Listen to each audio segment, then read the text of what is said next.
Hello friends, super magic રસોઈમાં મિત્રો હું આપનું સ્વાગત કરું છું. આજે હું ટમેટાની ચટણીની રેસીપી તમારી સાથે શેર કરું છું. મિત્રો, તો તમે ચોક્કસ આ વિડીયો ગમે તો લાઈક કરજો, શેર કરજો અને સબસ્ક્રાઈબ કરવાનું તો ભૂલતા જ નહીં. તો ચટણી માટેના ઇન્ગ્રેડિયન્ટમાં મેં અત્યારે 3 મીડિયમ સાઇઝના ટમેટા લીધા છે, જે વજનમાં 250 ગ્રામ છે, અને એક મોટી સાઈઝનો કાંદો લીધો છે, જેને મેં ચિપ્સમાં કટિંગ કરી લીધો છે. 8 થી 9 કળ લસણ લીધું છે, કાશ્મીરી લાલ મરચું છે, એક સૂકું લાલ મરચું છે, ધાણા ભાજી છે, લીંબુ એક લીધું છે, અને આખું જીરું લેશું, મીઠું અને તેલ. આટલા ઇન્ગ્રેડિયન્ટ આપણે ચટણી બનાવવા માટે લેશું. તો બનાવવાનું ચાલુ કરીએ. તો પહેલા તો આપણે ગેસ ઓન કરીને એક પેનમાં 2 ટીસ્પૂન જેવું અત્યારે હું રાઈનું તેલ લઉં છું, એટલે કે સરસોનું તેલ છે. તમે કોઈ પણ તેલ લઈ શકો છો, પણ આ જે રાઈના તેલમાં બહુ સરસ ટેસ્ટી ચટણી તૈયાર થાય છે. તો એને હવે આપણે બહુ ગરમ નથી થવા દેવાનું, અને ગેસની ફ્લેમ અત્યારે મેં મીડિયમ રાખી છે. હવે એમાં આપણે એક પહેલાં સૂકું લાલ મરચું સાંતળી લેશું, કલર ચેન્જ થાય ત્યાં સુધી.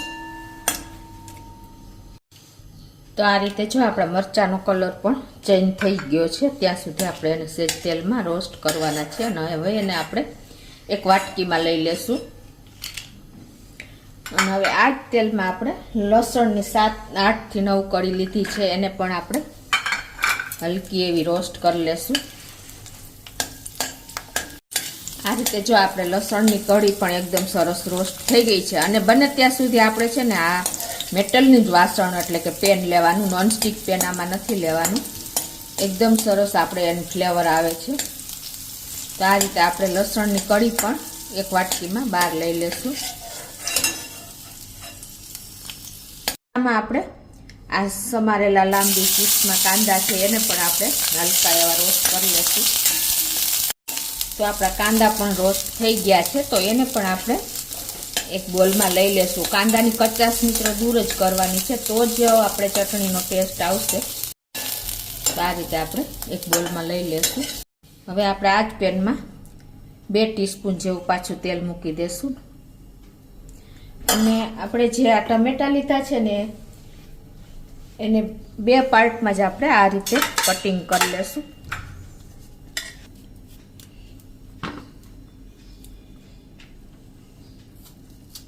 હવે જો આપણું તેલ પણ ગરમ થઈ ગયું છે, અને ગેસની ફ્લેમ અત્યારે મીડિયમ છે.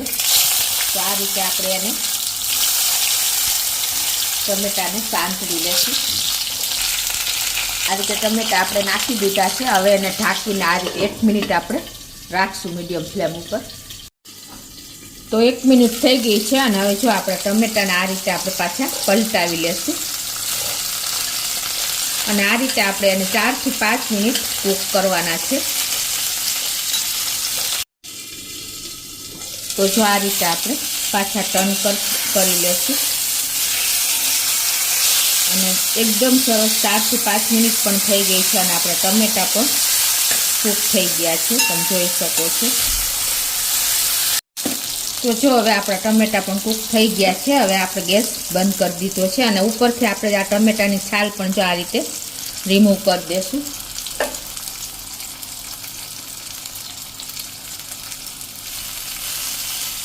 તો આ રીતે જો આપણે ટમેટાની છાલ પણ રિમૂવ કરી દીધી છે. હવે આને આપણે ઠંડા થવા દેશું.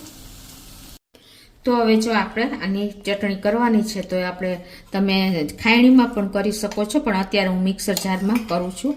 અને આને આપણે એકદમ ફાઇન પેસ્ટ નથી કરવાની, દરદરી જરા પીસ દેખાય ને એ ટાઈપની જ આપણે કરવાની છે. તો મેં કાંદા નાખી દીધા છે, આ સૂકું મરચું પણ તળેલું નાખી દીધું છે, લસણની કળી પણ નાખી દેશું, અને આમાં ટેસ્ટ એકોર્ડિંગ આપણે સોલ્ટ નાખી દેશું.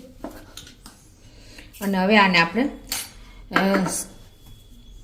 હલકી એવી જ આપણે પીસવાની છે, પલ્સ મોડ ઉપર જ. અને હવે આપણે 1/4 ટીસ્પૂન જેવું આખું જીરું પણ નાખી દેશું. અને આ ટમેટા જે આપણે રોસ્ટ કર્યા છે ને, એ પણ આમાં નાખી દેશું. આપણે ટમેટા અને જીરું નાખીને પાછું પલ્સ મોડ ઉપર જરા ફેરવી લેશું. તો આ રીતે જો આપણે પલ્સ મોડ ઉપર ફેરવી લીધી છે, કચરી તમને ખ્યાલ આવી જતો હશે. હવે એને આપણે એક બોલમાં લઈ લેશું. અને એમાં આપણે હવે કાશ્મીરી લાલ મરચું મેં 1/4 ટીસ્પૂન લીધું છે, એ નાખી દેશું. અને ધાણા ભાજી 2 ટીસ્પૂન જેવી ઝીણી સમાયેલી છે એ નાખી દેશું. અને 1/4 ટીસ્પૂન જેવો આપણે લીંબુનો રસ પણ નાખી દેશું. અને હવે આ બધું આપણે મિક્સ કરી લેશું. તો જુઓ મિત્રો, આ ચટણી એકદમ દરદરી એટલે કે પીસ દેખાય ને એવી જ આપણે એને મિક્સરમાં ફેરવો ને તો એ રીતે કરવાની છે. અને તમે ખાયણી દસ્તામાં પણ આ રીતે તૈયાર કરી શકો છો મિત્રો. તો એકદમ ટેસ્ટી ચટાકેદાર આ ચટણી તમે પરોઠા સાથે, રોટલી સાથે, ભાખરી સાથે, ભાત સાથે, ખીચડી સાથે એની ટાઈમ તમે લઈ શકો છો. ને 8 થી 10 દિવસ સુધી આ ચટણી ફ્રીજમાં એવી ને એવી રહે છે મિત્રો. તો તમને ચોક્કસ આ વિડીયો ઉપયોગી થશે. તમને ગમે તો લાઈક કરજો, શેર કરજો અને સબસ્ક્રાઈબ કરવાનું તો ભૂલતા જ નહીં.